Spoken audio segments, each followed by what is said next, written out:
Hello, romantics. I'm Sarah Gomez, author, romance lover, and host.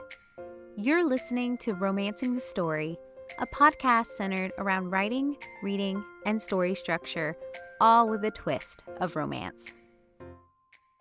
We're at episode 69, and on today's episode, I speak with authorpreneur and consultant Kathryn McClatchy about a massive medical crisis, dealing with chronic illness, and how recovery led to the creation of her next chapter.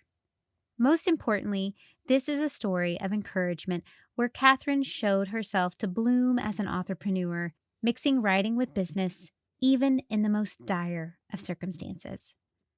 Kathryn faced a life-altering challenge with several strokes and was very raw and honest in sharing the dark moments on the road to a new normal. We also dug into how she used the core values of helping others to launch a successful marketing agency and podcast. I originally slated this episode to be more about how to write about a disability, but it turned into more of a motivational piece. While you will learn quite a bit about life for a differently abled person and what chronic illness can look like for someone, it's also a fantastic listen on overcoming the odds and thriving wherever you are planted. There's talk about the treatment from others regarding her invisible disability, and I wanted to provide a warning up front in case that or any talk of medical issues is triggering. We don't get gratuitous with any details, but if you're not in the right headspace to listen, that's totally fine. Come back at a later date or I'll catch you in another episode. However, if you're interested in hearing more, I'm glad you're here. As a quick aside, I guested on Kathryn's podcast, Authorpreneurs Unleashed, chatting about different streams of income. So feel free to check it out if you're looking to grow your author business. Links to connect to Kathryn, find her podcast, as well as other media mentions, will be listed in the episode description. I wanted to start a new segment at the end of each episode to tie into the topic of the discussion. Let's tentatively call it Sarah's Stories. Since we chat about characterization of people who are differently abled, I have a story about how my legally blind friend greatly impacted the podcast. So hang around after the interview to hear more. With that said, let's jump right in. Welcome, digital media strategist, consultant, and author, Kathryn McClatchy. Yay! Thank you so much. I am so excited to get to chat with you on the record again. I know. You're one of, I've said it before, but you are one of the favorite guests around here. Woohoo! In case listeners don't know, even though you've been on the podcast many a time, can you tell them a little bit about yourself and your business? I am Kathryn McClatchy. I run Unleashing the Next Chapter, which is a boutique digital marketing agency that specializes in taking care of creative entrepreneurs, such as authors.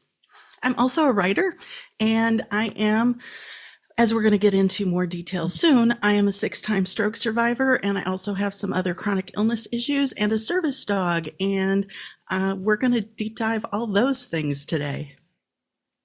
Yeah, we've talked a bit about your business. I know in the past, Kathryn, about that some of my really, really popular episodes is like the productivity. We've talked about goal setting. And I know you've mentioned it there, but one thing I know you have talked about, and that became very evident when we were working together on events and things like that, was your service dog, Gizmo, and being a stroke survivor, as you kind of mentioned.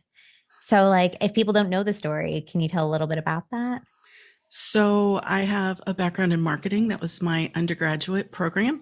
And I worked for numerous marketing agencies all through the 80s. And in the 90s, I segued into coaching and then went back to school so I could coach, and fell in love with English and teaching English. I'd always thought I wanted to be a writer, but I was told to go to school for something that would pay the bills and earn a living. So I took English classes so I could get my teaching certificate quickly and easily, and I fell in love with teaching English. And I taught college, I've taught high school, I've worked with international students and absolutely love doing all those things. And I was living my dream life. And then June 30th of 2006, in the middle of the night, I had a stroke. So the next morning I woke up, I couldn't read, I could barely talk. And they got me, tested and found out, yes, you had a stroke during the night. And 5 days later, I had my second stroke, which was a big, bad, ugly stroke. And they did not expect me to live. And I surprised everybody. And we had lots and lots of rehab, found out that I had a congenital hole in my heart thing that happens. A lot of babies are born with it, but it usually closes up. At 37 years old, they figured mine not only didn't close, it had expanded, and my blood was literally pumping the wrong direction. So when your blood circulates, it goes through the lungs, it gets cleaned, and then it goes to the brain. The cleanest blood goes to the brain, and then it circulates through the rest of the body, picking up, the trash along the way. Mine was going the opposite direction. So the last thing going through my brain was the dirty blood before it got cleaned and filtered. And they closed that hole. I have a little metal mesh thing in my heart, and scar tissue did what it's supposed to and grew over the hole. And 6 days later, I had my third stroke home alone. And my pet dog at that time, Bailey, when I stroked, I was feeling funny, and I walked out of the living room heading to the bathroom because I thought I was going to be sick. And apparently I collapsed and I crashed into a corner of the wall. And so I have this nice little boxer cut scar here. But when you have a head wound, it bleeds everywhere. So I collapsed on the kitchen floor. And by the time my son got home from school and found me there, I was laying in a pool of blood. And that was an event. And I, of course, got carted off to the hospital again. There's another long hospital stay, lots of tests. Within 18 months, I had had 4 strokes. And 2 of the strokes, I had messed with my communication center. So I had to learn to talk again. So all the speech therapy, all the cognitive rehab, all the things that went with it, plus learning to walk again, talk again, eat, sleep, all the things that you take for granted, I had to figure out how to do again with a middle school son and a freshman son. So it was an adventure. And needless to say, I did not go back to teaching full time. Something we were kind of chatting about the other day when I was on your podcast, right? Yay. Was kind of, of the shout out to Authorpreneurs Unleashed, right? Because we were kind of talking about how you kind of had this, now you've had like the second life almost, and like what you were doing before, which where you were thriving and doing all these like really dream things. But now you kind of are doing some different kind of dream things, but like just at a different level, because now you have your own kind of marketing kind of consulting company. And you also, we have the podcast, and you are doing so many other like cool things. You have your hands in so many pies now. Yes. I think, when you have had near-death experiences, and 2 of the 6 strokes, I was not expected to live. My husband had to make the choice of the treatment, and it only had like a 10% success rate. So, he's on the phone with my best friend, my parents, they're praying and talking through all the options because they had minutes to make these decisions. And so that puts a strain on all the family relationships, but you come back out of that and you're not going to sit around and watch daytime TV and rock in a rocking chair. I mean, that just to me was not a valid option. Going through speech rehab and going through cognitive therapy and seeing how many people never got their powers of communication back, I was just determined to speak for those who couldn't speak for themselves and to raise awareness about stroke. And that's how I started the blog, because I had to learn to read and write again. So the second stroke happened the same month that Facebook went public. And it was my occupational therapist in the hospital who said, well, let's try this. And my husband brought up his laptop because I couldn't talk, and I had family around the country that were kind of freaked out. This 37-year-old mom and career woman just had 3 massive strokes. And so I learned to do social media as part of hand-eye coordination, pecking away one finger at a time, because I couldn't speak, I couldn't talk on the phone. So that's how I started communicating. So I had a very different relationship with social media than most. And it wasn't until many years later that it dawned on me, hey, this can be used for marketing. And that kind of opened my eyes to other potential. This thing you ended up using for kind of a rehabilitation ended up becoming such a big part of like something you're passionate about.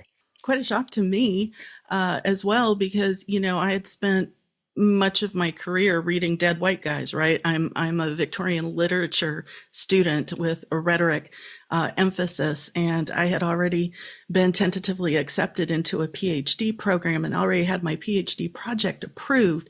And all of a sudden, I'm flipping from the 1850s into, the 21st century really fast with technology in ways that I hadn't considered using it, and then bringing back all the marketing stuff that I thought I'd left behind.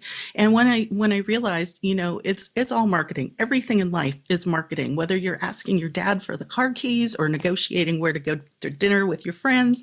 It's all marketing in life, just how you look at it. So I was able to combine a lot of skills, my love for books, my love for authors, my love for reading and writing, as well as my love of marketing and business and all the experience I had, and figure out how to do it in a way that was sustainable for me.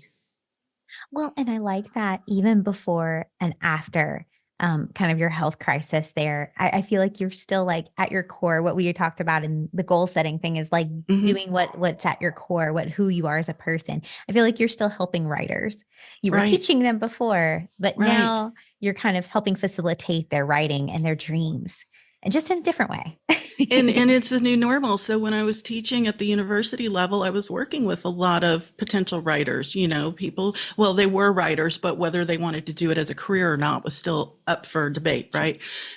So I'm teaching craft, I'm teaching literature, I'm teaching analysis, I'm teaching rhetoric. I was teaching digital writing for a while too. I actually created the first hybrid composition course at what's now the Dallas Community College system. So, I had a love for technology from way back when, from my corporate days. It just didn't occur to me to apply it to literature. So, when you're disabled and you're told you'll never work again, it's like, well, what do you want to spend the rest of your life doing? Because honestly, there's nobody to say you can't, because I couldn't, right? So I thought, when I was a kid, I always wanted to be one of those landed Victorian gentlemen who got to spend his time reading and thinking new ideas and writing about things he was interested in. And I thought, well, hey, I've got all this time. I may as well pursue that. And it turned out to be something really cool. And then when I got Gizmo and I started getting a little more independent, I went to a writers group by myself for the first time. I was terrified and I was excited.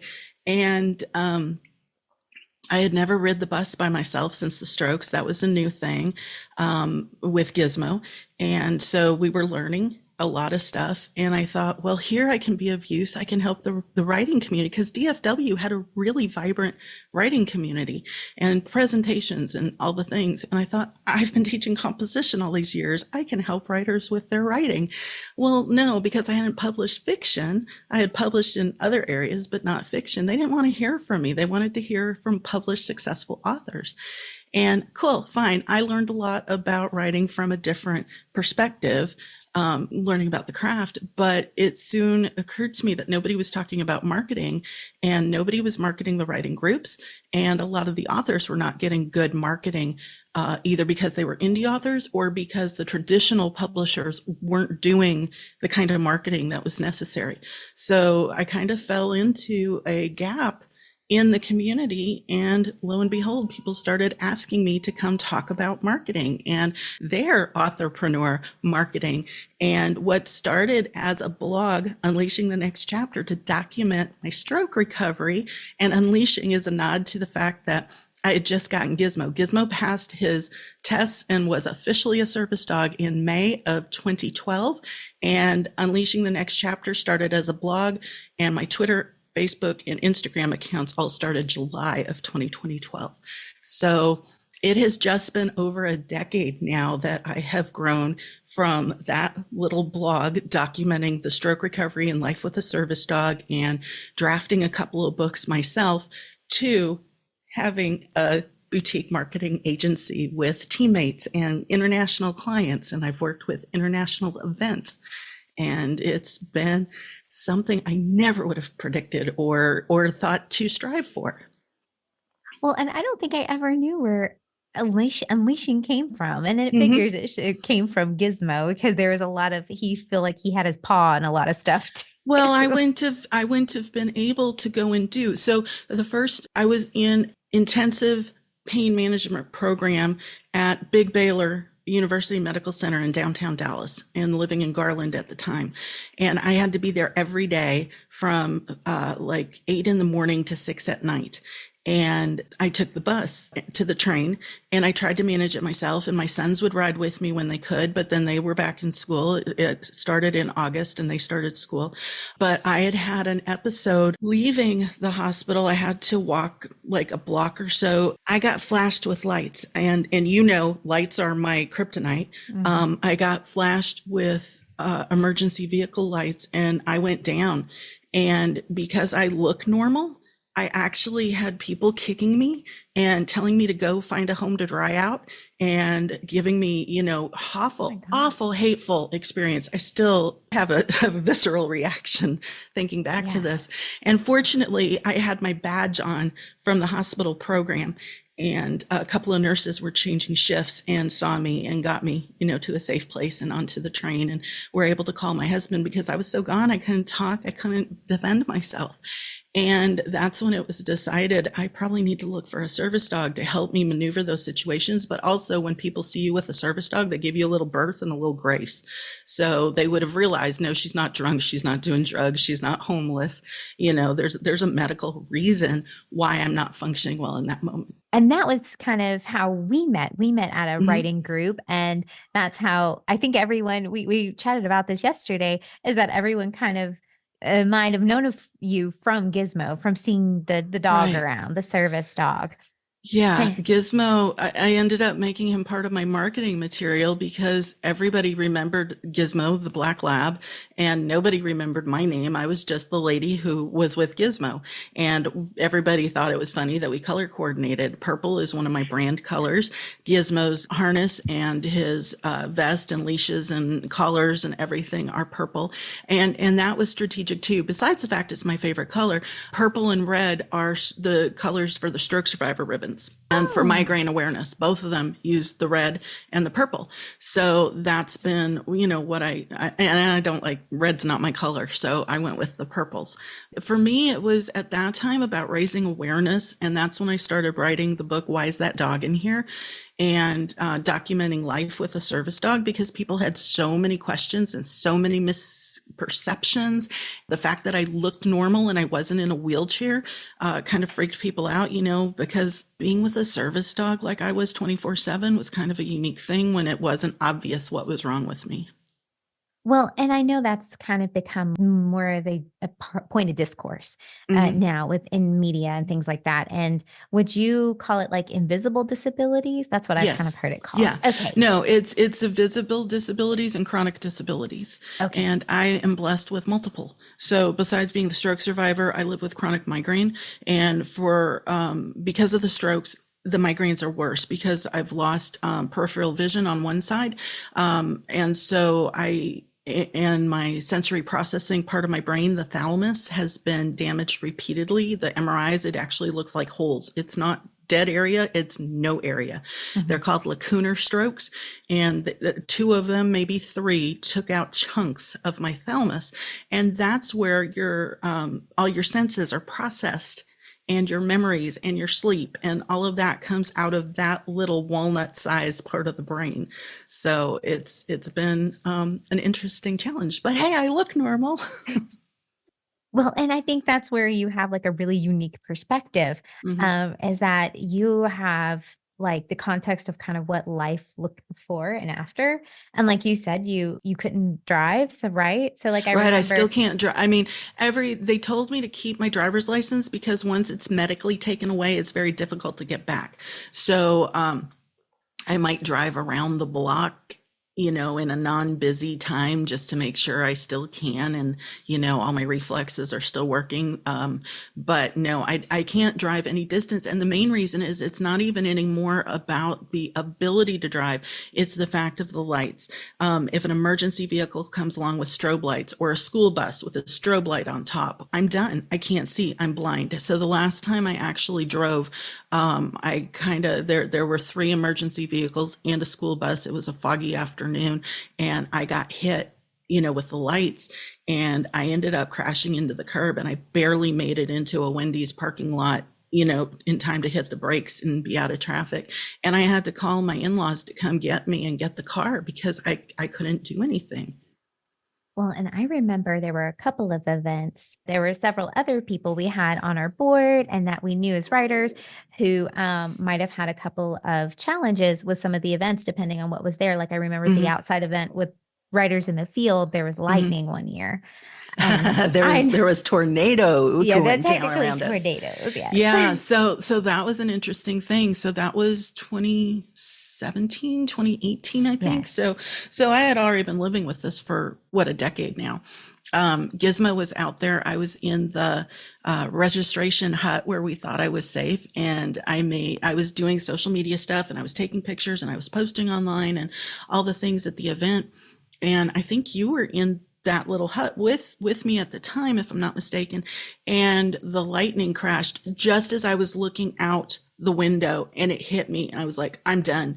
And I went down and I just curled up in a ball on the floor. That's the last thing I remember until I came to on the far side of the event in a dark bedroom with me and Gizmo and a bunch of toys on the floor. And you can tell them how I got there, because honestly, I'm not sure. I think it was a combined effort of like me, Bud, Marcia, and of course Gizmo. Gizmo was leading the way the whole time. We all were kind of huddled around you, trying to get you to the house. It was like the house, like off the main thoroughway of everything, just to kind of get you in a safe place, because there was so much water. I remember it started flooding really bad on the grounds. So, and we had basically water up to our knees. Yeah. And we basically almost kind of swam there. I was worried you or Gizmo was going to be taken by the current because it was just so much water. My goodness. I do remember the tornado sirens. I remember Bud checking on me a couple of times and making sure I was okay. And then, I was staying with Marcia at the hotel, and she got me back to the hotel later that night. But it's, that's the thing. If people don't know me, and I'm always really careful to surround myself with people who get it, because we've had a couple of events together. There was the stage event, and I was again taking pictures, and the nice thing is, because y'all know and love me, or love Gizmo and let me come along, I'm not sure sometimes which it is, it's always been lovely to me that you guys are very proactive in announcing there is no flash photography. If you want to take pictures, let us know, we'll give you copies of our pictures, whatever, but no flash photography. And that night in that dark theater, we were on the last play. We were almost done, and somebody pulled out a camera, and I was standing right there, and I got flashed in that dark room, and I was done. Gizmo has a command to get me to a safe place, and he got me out. And apparently Daniel and Marcia were right there, and they knew they just knew from the look on my face what had happened, and they got me to a dark, safe place and got my meds in me and got Steve called, and Tex ended up taking me to meet Steve later that night. So yeah, I have to be really careful. Even though I have a service dog, sometimes he needs a little human help. Something we've always tried to take in consideration is just because that's kind of why I love some of the DFW writing community, is because we do try to be very inclusive and try to be like very or at least the groups I surrounded myself with, right? Like they always try to be very open and try to accommodate, because that was something I learned pretty quickly, was that it's about accessibility and trying to make that accessible for a lot of people. Disabilities are just as unique as everything else in this world, right? So what's accessible for some is actually dangerous for others. So for example, the fire alarms in public buildings have those flashing lights for the people who are deaf and can't hear it. They shut me down. I can't tell you how many times I've ended up in the ER because I got caught in a fire alarm, and that's just really dangerous to me. And there's no way to predict when they're going to go off. So I have to be really careful of that. It was funny too, talking about having people who are proactive and advocate for you. Tex called me one night. There was a networking event for Word, and I didn't go I don't remember what reason. I wasn't at the event, but apparently it was a thing where somebody started taking flash photography, and Amanda Arista, who's been on both of our podcasts, Amanda started yelling, "There is no flash photography," and doing the announcement. And somebody tapped her and said, "Kathryn's not here tonight. It's okay." And she was just like, "Oh, I just assumed." So our community has been really gracious about that. That's what I love, Amanda. That's amazing. There's other people in the group that have epilepsy and are also light sensitive. So yes. I'm not the only one, but I think I had the most obvious reactions because I seem to be everywhere doing the marketing stuff. I ended up getting caught a lot. And, I tried to do it in a joking way, especially when I'm speaking or presenting or I'm the one on the stage kind of thing. I always tell people, tongue in cheek, if you don't like my presentation, just flash camera. I'll be done immediately. And people get the message and are pretty understanding. I think it helps. Legally, you're not allowed to ask why somebody has a service dog. You can only ask if it's a service dog. And and what it's trained to do to mitigate your disability. You can't ask what the disability is because that violates HIPAA. And a lot of people don't realize that. I started my public speaking, started doing presentations about service dog laws, both the ADA federal laws and in Texas, the state HR 121 deals with service dogs and accessibility. So I did a lot of presentations and so forth with that. And then again, it segued into more about the writing and the writing community for me. And that's something that was really eye-opening to me when we were working together was like, I knew a little bit about service dogs, but not a whole lot. Mm-hmm. So I felt like I learned so much thanks to you and Gizmo, and I'm passing that knowledge along to my kiddos. Yeah. To all of my kiddos. Yeah. And I've even taught my mom a few things my mom didn't even know. You'd be amazed how many times we're in a grocery store and harried mothers, and I was one once upon a time, but they'll see Gizmo and they'll literally tell their children, go play with the dog so they can shop in peace. We've had people do that in restaurants, send their kids over to play with the dog so they could eat in peace. We've had people throw food at Gizmo and try to, call him over to their tables. Gizmo is trained to ignore everybody but me or the people I tell him are okay to follow. So he knows if you and I are together and I have a problem, he can do what you tell him to do. But we've had people come up to us in restaurants, in coffee shops, in all kinds of places and say, that dog's so dumb. He can't be a service dog. I've been giving him commands for the last 10 minutes and he hasn't done anything. My pet's smarter than your quote unquote service dog. And I'm like, he's doing his job. You have no idea.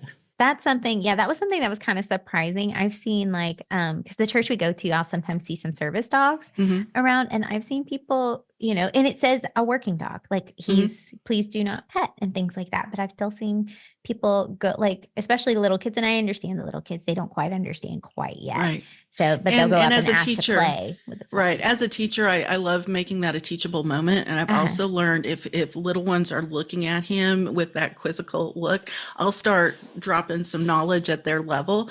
And with the idea, hopefully all the adults around listen. And usually that's what happens. The kids will ask questions, and if I'm feeling well, I don't mind at all. The thing is, when I'm not feeling good, if I'm in one of those sensory overload moments, I have thrown up on people's shoes because they wouldn't leave me alone and get out of my way. If I'm turning green and you see me aiming for an exit, you just need to get out of the way and let Gizmo do his job.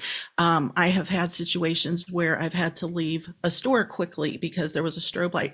What is the deal with restaurants and grocery stores putting strobe lights on top of the refrigerated section? I know it's to tell the people that the doors are open or something, but they get me. So I can't go grocery shopping much anymore. But we had a situation where I got flashed by one of those lights on a freezer in a grocery store.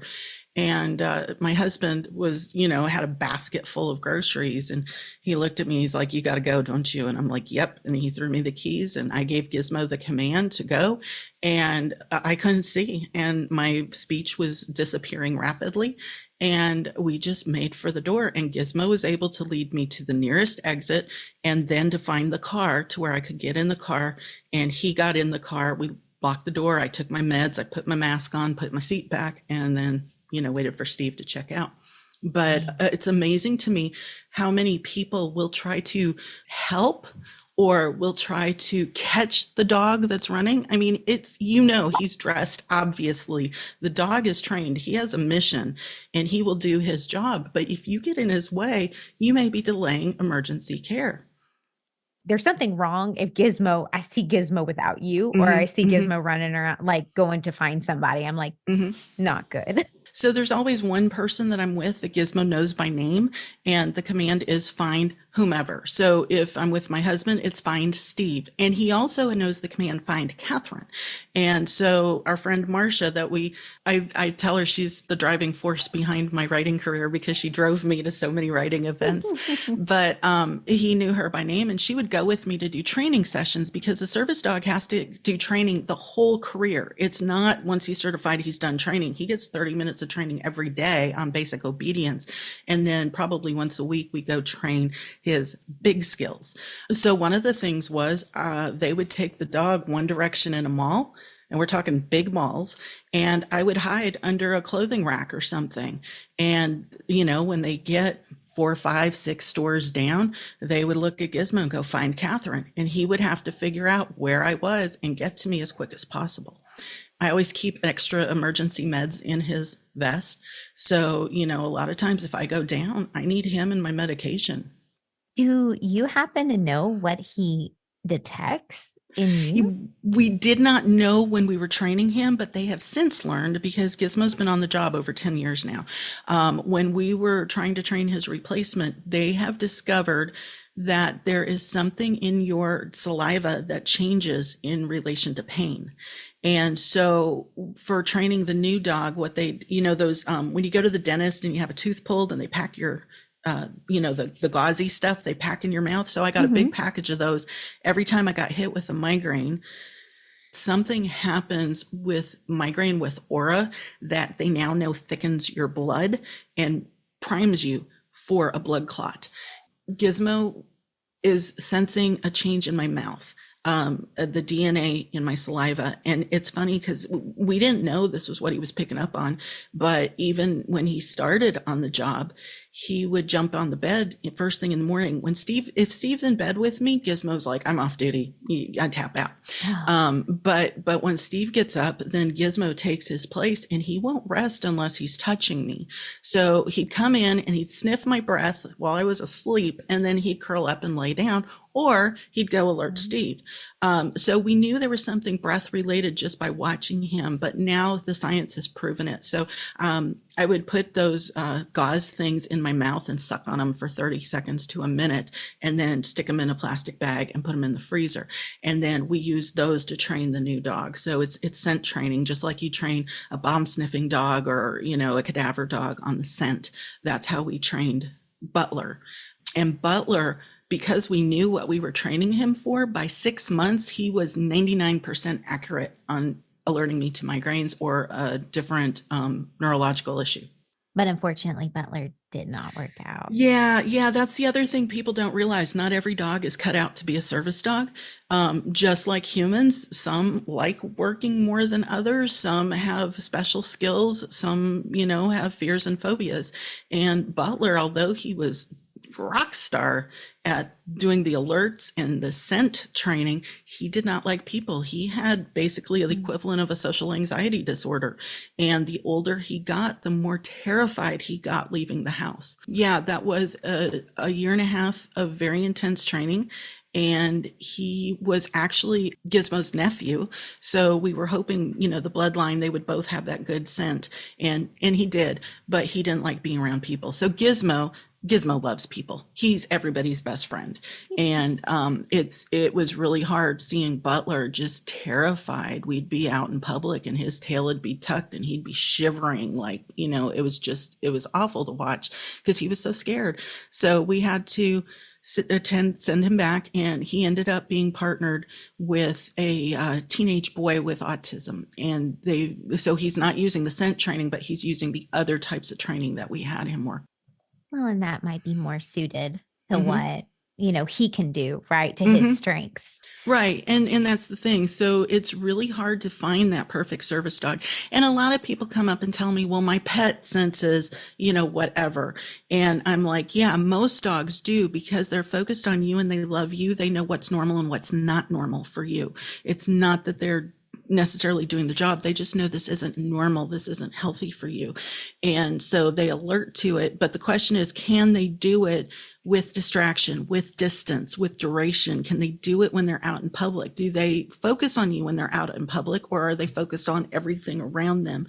Do they have perfect manners out in public? The best compliment you can give a service dog partner is, I didn't know there was a dog in here. We've left so many restaurants and theaters and all the things, and we'll be walking out and Gizmo's, on the job, and people are like, oh, I didn't even know. We have waitresses that'll come up to us as we're leaving going, there was a dog under your table the whole time?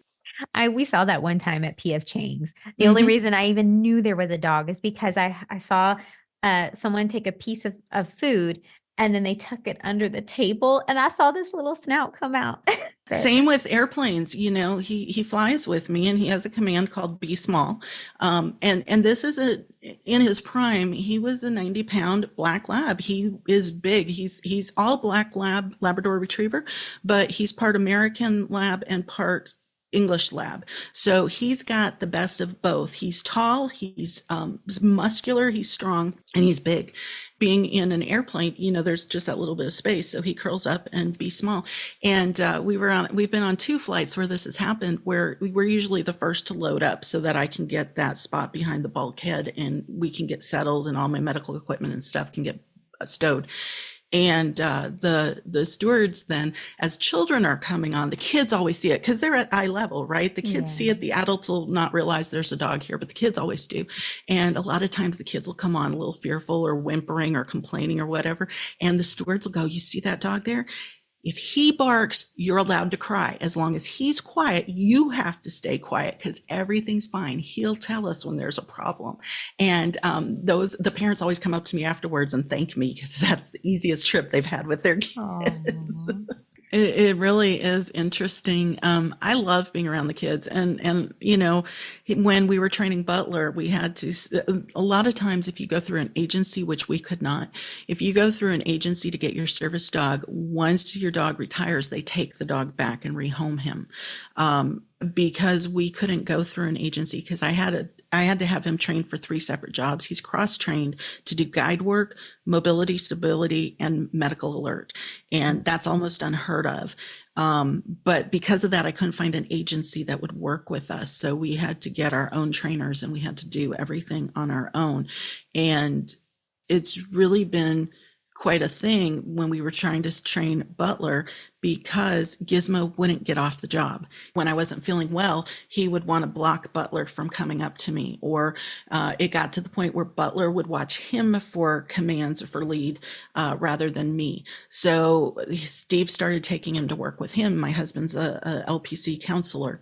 Gizmo transitioned into being a therapy dog and absolutely loved it. So after 10 years of nobody being allowed to pet him or distract him on the job, when people came into the counseling room, Gizmo was like all over him for treats and loving and, that kind of thing. So it was the perfect retirement for him. You were talking earlier about, knowing that you can't pet them, but some service dogs you can. So that's always the thing. I never mind if somebody asks, may I pet?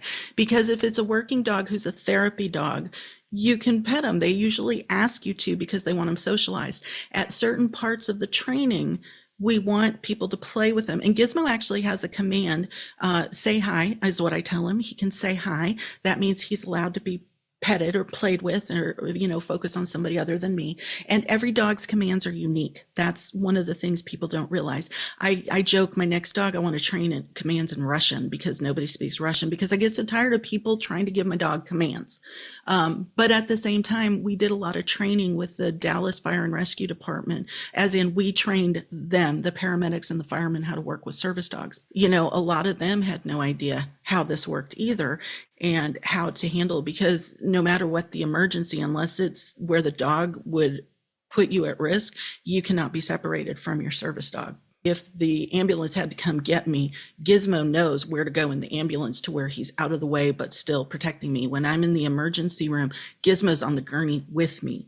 I had the one stroke I've had while he was on the job. He was actually sick and crated in another room, and I had a stroke and he couldn't alert me. So it ended up full-blown stroke and I ended up in the hospital, but he was on the bed with me the whole time I was in the hospital. And it was really interesting because, when you're sick, there's that moment, you just know you're going to die, right? And then there's a moment where you go, oh, I think I might live. I kind of feel a little better, right? That moment, I had just had that thought. I kid you not, about 5 seconds later, Gizmo stood up on the bed, stretched, jumped down on the corner, and was back to being a dog. He was off duty. And it's like, how does he know? And I've been on the telemetry wing because I've got heart issues as well as the stroke issues. Gizmo will alert 20 minutes before the machines go off.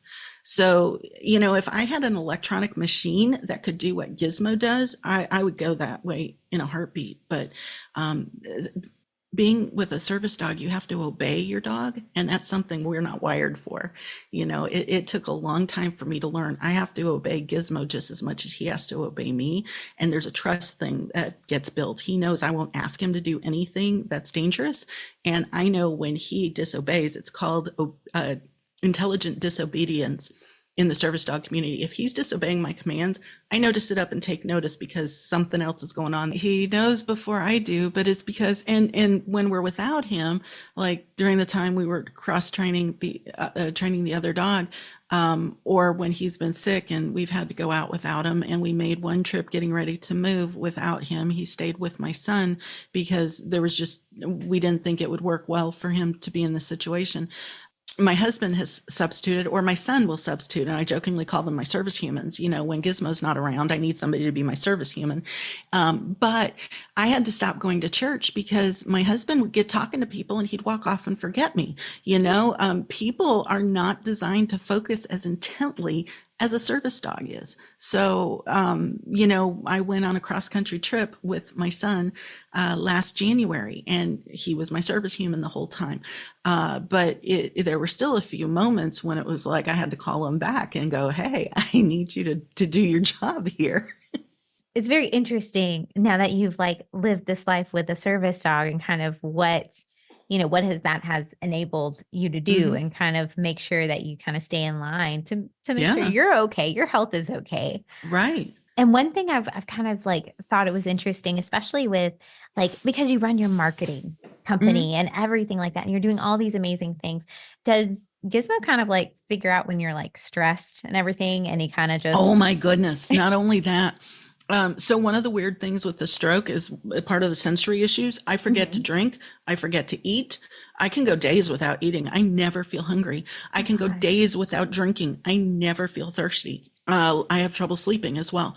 And I have time blindness. That's a real thing. It's not a joke. After each stroke, I have to go through a neuropsych evaluation because a lot of times stroke will change your personality as well as your cognitive behavior as well as your physical behavior. There's so many things your brain controls. I also have issues with autonomous function. I will stop breathing for no reason. My heart rate will plummet for no reason. It's all part of the stroke side effects. So if I get busy working on things, I will get focused and lose track of time, and Gizmo will come nudge me and go, it is time to get up and move. And he will not let me alone until I walk around. And it's not just about taking him out, because he can go forever without being taken out, but he knows I need to go. Or if I get into a stressful situation, like he said, if he feels something's changing with my blood pressure or whatever, he will nudge me and make me do something or make me move. And I set timers for everything. So my clock, my phone has alarms set, and the alarms say, go eat, go, have you drank your water? Have you moved? All the things, because I don't think about it. So on one hand, it would make me a great employee because I don't need all those breaks, but I can't work, somebody else's schedule. So Well, and that's something I know that we've kind of talked about before, is that kind of sometimes when you have like a bad migraine attack, that you're out sometimes for days, Hmm. depending. And so Hmm. sometimes like when you're working for yourself, you kind of like front load a bunch of stuff, try to get ahead of things and try to Yes, manage your yes, time really well. I've always been so impressed on how well you manage your time, because you just never know when you're going to have that, if you'll have any kind of migraine right. issues. Right. So. My first sales job was newspaper marketing, and I worked for a small town newspaper, and then I came up to Dallas and worked for a big town paper. And I prided myself on never missing a deadline, because you know what time the paper has to go to bed, and you have to have your ads ready, and you have to have your client contracts in at a certain time. And so I was doing campaign management for the local businesses who were placing the ads with us and managing their budgets and everything. And then when I went into academics, you've got to have things turned in at a certain time. Your grades have to be turned in, your syllabus has to be approved, all the things. And I never missed a deadline. And then post stroke, because of the time blindness, because I never know when I'm going to be shut down. So talking about, it's not just the stroke, right? I have an autoimmune disease, ankylosing spondylitis, which affects my spine, my neck, my hips. There's nothing wrong with my nerves. Again, this is a brain thing, but it's central pain syndrome, which the right side of my body always is an issue. And it's just relative, right? With chronic illnesses, it's relative. And then there's the migraine. So if it's just a migraine, I can pretty well figure out how to work around that. If it's just the arthritis, the ankylosing spondylitis, I can usually work around that. If it's just the nerves acting up, I can usually work around that. But there are times when I have a pain storm and all three hit at the same time, and yep, I'm down for a week. You never know, right? Mm-mm. No, What's going to happen on what no. day. But the nice thing is, because of what I do, in all of my contracts, I'm real honest and upfront with my clients. Look, you are going to get what I've promised you. When I've promised you, I will make sure that happens. But if you need something spur of the moment, you need to let me know. I guarantee within 48 hours, I can get it done, but it may not be immediately when you send me something out. I will do my best to honor that, but you've got to give me grace when I can't. And most of my clients are really cool with it. And what I do, a lot of it is strategy and planning in advance anyways. So that works really well. And I also have a team now. So, my team, I'm really proud to say, they do fabulous work, and we work odd hours because our bodies work odd hours. But one of my teammates, she deals with autoimmune disease and POTS, and she's also homeschooling 3 kids. So her schedule is really crazy. And then the other person on my team is, as he says, neurospicy. He's got some mental health challenges and he's on the spectrum. But you know what? He can focus and he can get the work done, but you have to let him do it in his way, in his place. And so I think we are a pretty well-oiled machine, and we're doing jobs that no 9 to 5, corporate entity would hire us to do. But because we know our limitations, we plan ahead, we communicate very well, and we figured out how to work around those challenges. So if I have social media to get out and my back's out, I can't tell you how many hours I have spent working from my bed or from a bathtub, because the hot water tends to help with the arthritis and the back pain. And my phone's waterproof. So I just take my phone in and we work from there. I dictate a lot of things. A lot of times when I have migraines, I can't handle the light. I can't, be in a room with people or with noise, but I can dictate entire emails and chapters and content and blog posts. I don't know how many blog posts on my website I wrote in the throes of a migraine and got the draft up, and then maybe had to tweak, or do a little editing the day after when I'm back to normal. But yeah, we learn to work with our limitations. And I think honestly, everybody in this day and age has some limitation. If it's family situation, if it's job situation, if it's medical situation, if it's neurospiciness, ADHD, whatever, we all need to just give each other a little more grace. Found like there's been so many more people I've heard about who, I didn't realize might have had an invisible disability, or Mm-hmm. even have mental health issues. Some of the 9 to 5 jobs, or sometimes the stress of just everyday living, are very Yeah. conducive to those things. My husband, being a counselor, here's the statistic nobody talks about. 1 in 4 Americans are dealing with mental health challenges, which means 1 in 4 families are dealing with mental health challenges, because when you're having a mental health issue, it doesn't just affect you, it affects your whole family. So it's been really eye-opening to see that. But again, a lot of folks can, if they get the proper support and they can coordinate their situation, their environment, they can work through that happily. We kind of talked about yesterday, but I wanted to kind of mention again is what kind of language, like, because we're talking about like all these, being differently abled or disability, as we kind of mentioned before, what kind of language is appropriate, neutral, or respectful when kind of like talking about disabilities? Or is that kind of based more on preference? Well, there is a lot of preference, and it depends on. There's a lot of political discussion around disabilities and inclusion, and then there's a lot of practical things, right? The APA, for those of us that are writers, there's MLA, APA, Chicago style, whatever. The APA was the first one to say you can't call somebody autistic, they're a person who lives with autism, or you can't call somebody a migraineur, they're a person who lives with migraine. You can't say my stroke or my migraine.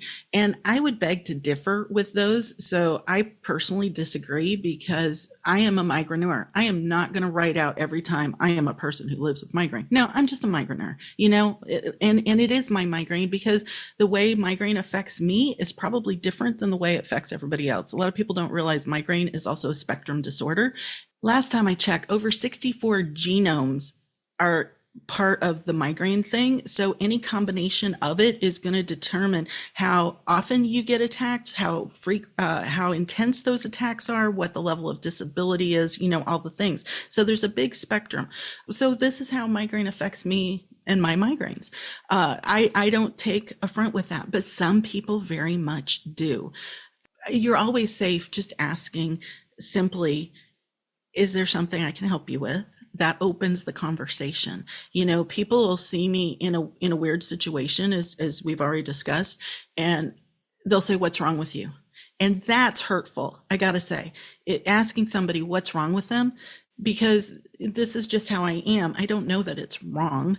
And it's always said with kind of a weird tone in the voice. But if you can kind of gently say, do you need assistance, or how may I help you? That is always more welcome.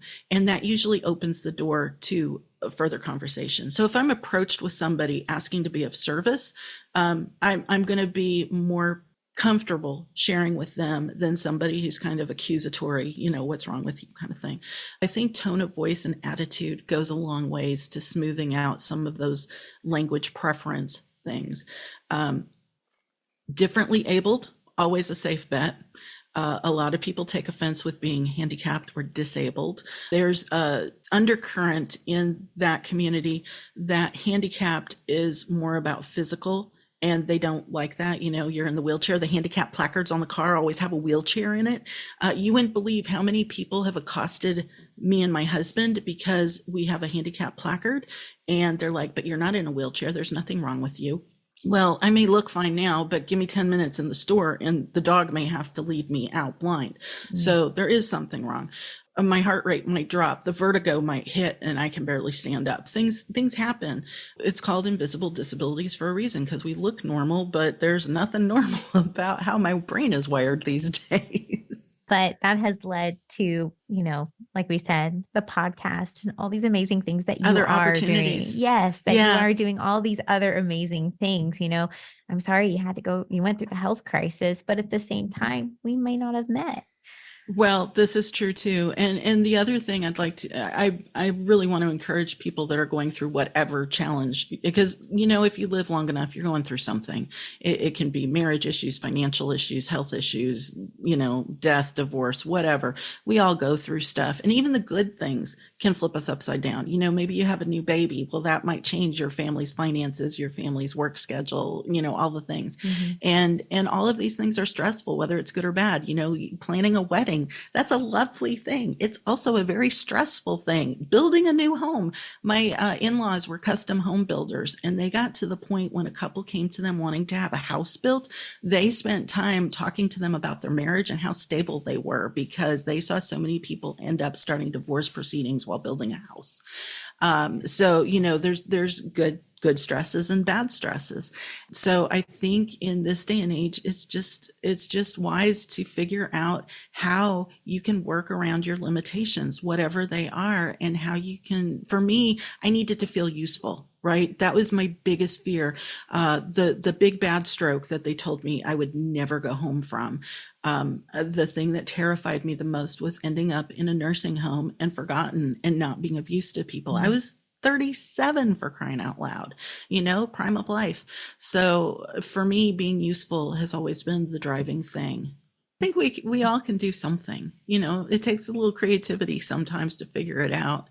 There's a lot of lovely people out there who I've had the joy of calling my clients. One in particular, I had actually missed a deadline for her, and I called to apologize. And I said, I've been in bed for 2 days. I will make this up. I've got some fillers in. Nobody else will know, but I wanted to be upfront with you. And she looked at me and she said, Kathryn, enough with the apologizing. You do more work on the side than most of the agencies I have worked with before. She said, I can forgive you missing a deadline because you're usually way ahead on things. And so it was nice to have that feedback. And I think, most people with any type of disability or limitation, they know they need to work ahead and they need to compensate for their limitations. So a lot of times I think you actually get a better employee, if you will, or contract labor or freelancer, if you will be willing to work with them and give them some grace to work in their comfort zone and in their zone of genius, right? Exactly. Like, I think everyone has their talents. I think you should never discount anyone just because, they may work, their hours might be a little wibbly wobbly. Mm-hmm. Exactly right. And that actually worked out really well because I've had clients in Australia, their clocks flipped upside down too. So, the fact that I was having sleep issues was really convenient for them because they knew they could get a hold of me. I've had friends on the mission field in other parts of the world, and I love being able to pray for their immediate needs. And they know to text me anytime, day or night, because there's a really good chance I'm awake and able to talk or do something or pray for them. Or, one needed help because she was in a part of the world where she could not post anything on social media or whatever. And she needed to get a message to her mother that she was safe, but she didn't want to wake up her mother because she knew her mother would worry, kind of thing. So she called me, and it was, I'm just so happy to be able to do that. So sometimes if we just take a moment to look at our limitations and figure out how we can turn the negatives into a positive, I think we can accomplish more than we think we can. Well, and I love that glass half full mentality. So, because I kind of share that myself. Yeah, So I always appreciate that and think that's amazing for people who can find that. And it applies to everybody, whether you have a disability or a chronic illness or, just a new baby in the house. You just got to figure out how to work your strengths. So speaking of working strengths, you have an amazing podcast. Yes, called Authorpreneurs Unleashed. And we had just recorded an episode the other day when I was on your podcast. So we've done this every year, haven't we? Since you started your podcast the year before me, I was a guest on that.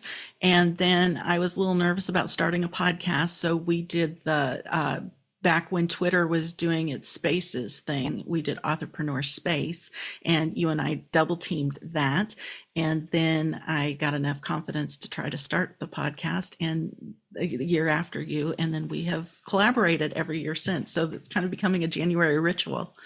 I know. I was thinking that too, because I was like, wow, we did it this time last year as well with like goal setting. So this might have to become a tradition from now on. I think it already has.